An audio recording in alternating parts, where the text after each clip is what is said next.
Nagmandal. Karnad's Nagmandal is based on Kannada folk tales. He heard the story once from A.K. Ramanujan. The play deals with gender bias. It is a play about women, Rani, the old blind woman Krudeva, the female story, and the female chorus of flames. According to the story, Rani's story is full of miracles. The old blind woman offers to help sad heroine. She offers charm so that heroine's husband will love her. Frightened heroine could not find charm in her husband's meal.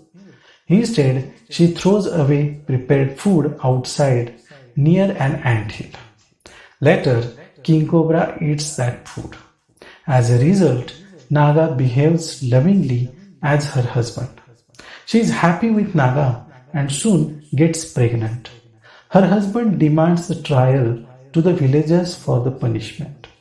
But with the help of Naga, she saves herself and then being worshipped by the villagers as a goddess.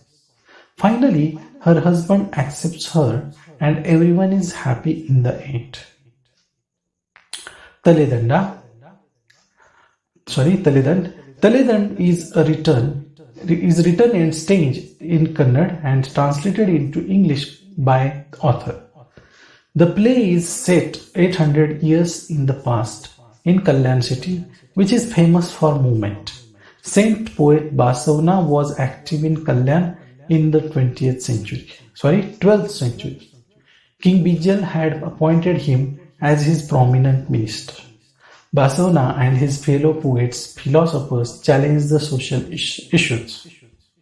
They emphasized the use of mother tongue instead of using Sanskrit, the language of elite group. They emphasized equality of the sexes and opposed the caste system. Obviously, crisis took place in Kalyan, where Orthodox Hindus opposed the policies of Basavana and his movement ended in the bloodshed. Tughlaq.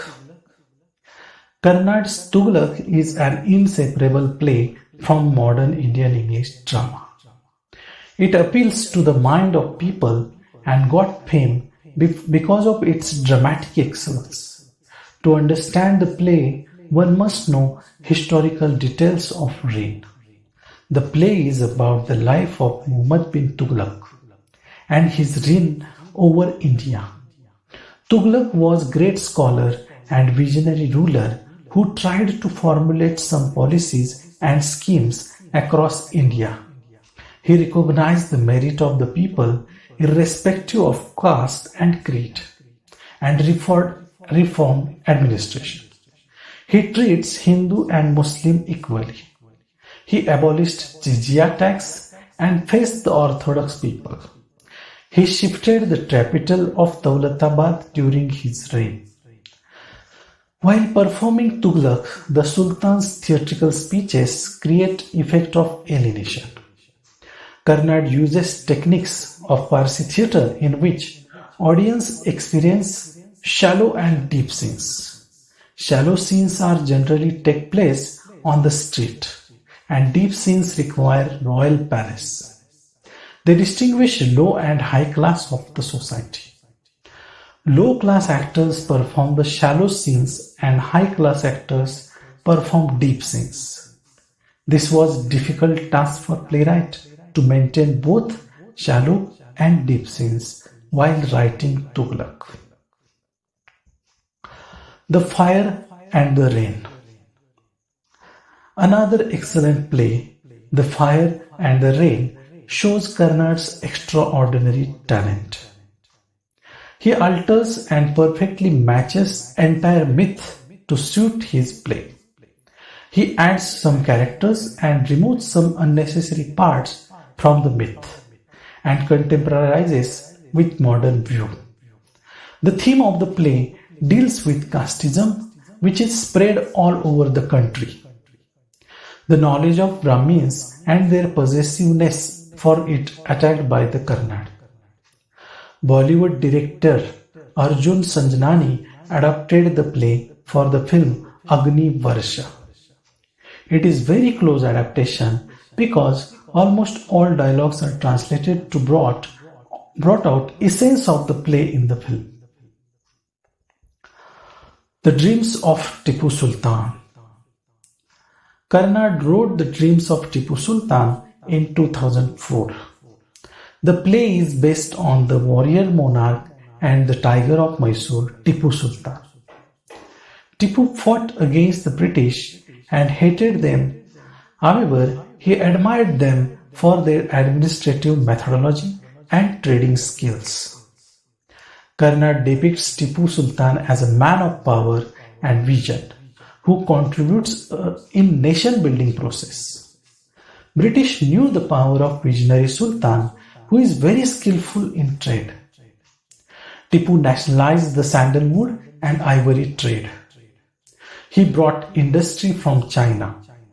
Like British, Tipu was acquiring parts for business and adopted technology to upgrade agriculture and taxation policy. When his small sons were being held by the British, he was not afraid that they would harm children. Instead, Tipu worried about the language of British, that is English. I quote, "They won't harm my children. The danger is they will teach my children their language." Unquote. Karnad wants the audience to see brave and visionary Sultan who reformed his state and to analyze the contemporary situation happening around the hero, Tipu Sultan. In colonized history, Tipu was defeated monarch by British. Actually, he was true patriot who fought against British independently.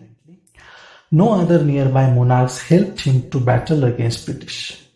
This disunity causes the defeat of Sultan.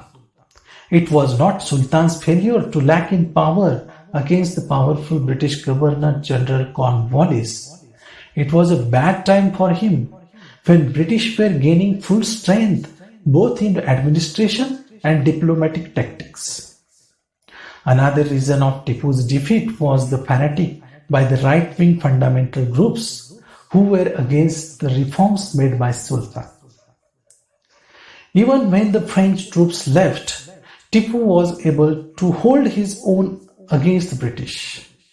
After he was killed in 1799, almost half of his territory was annexed by the East India Company and British supremacy in South was finally established.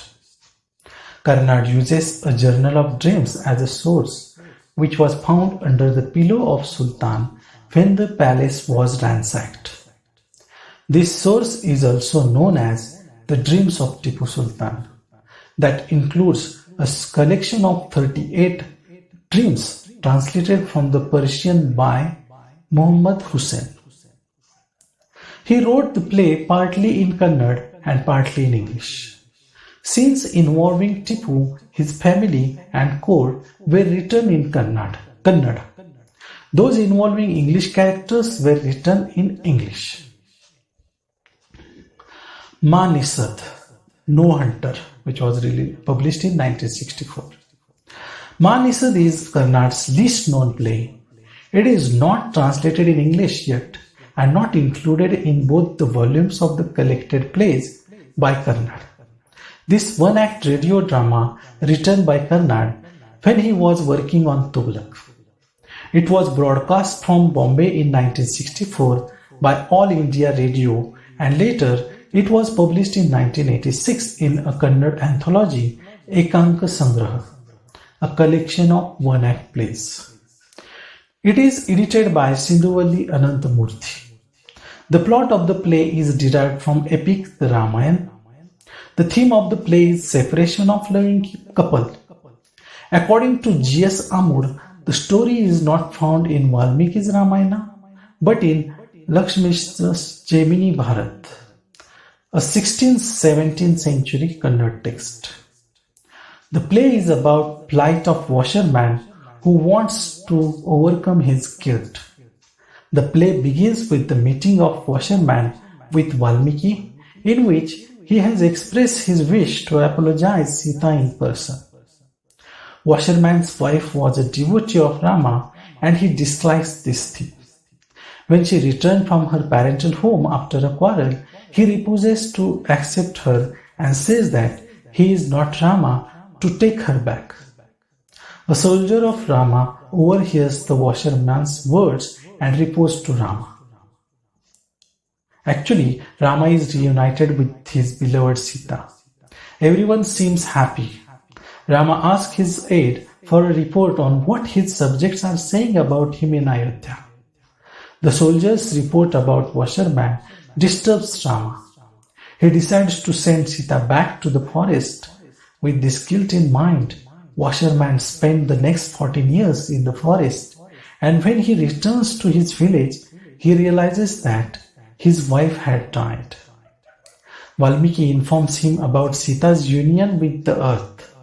The play ends with guilt and sufferance of washerman, who thinks that he was responsible for the separation of loving husband and wife, and asks a rhetorical question. Should Ramayana end this way?